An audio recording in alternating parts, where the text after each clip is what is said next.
ខ្ញុំបានឃ្លាតឆ្ងាយតែចិត្តនឹងកាយ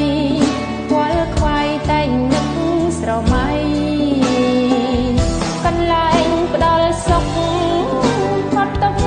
នឹងក្តីកង្វល់ឲ្យយើងទាំងអស់បានយល់ស្គាល់អ្វីដែលហៅជីវិតរងក្នុងជំរំជួបជុំខ្មែរនាងភៀសខ្លួន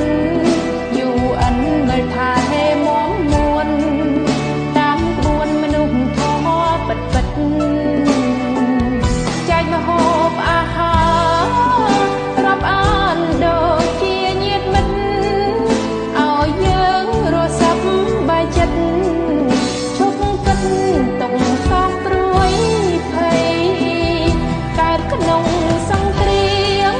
ព្យាយាមស្វែងរកក្តីសុខប្រត់ឆ្ងាយពីញាតិម៉ែពុករស់ទុកគ្មានសិទ្ធិសេរីជីវិតផ្សងព្រេងគ្មានក្រែងទួងបីផ្សេងផ្សៃដើម្បីឲ្យកូនប្រុសស្រីមានថ្ងៃ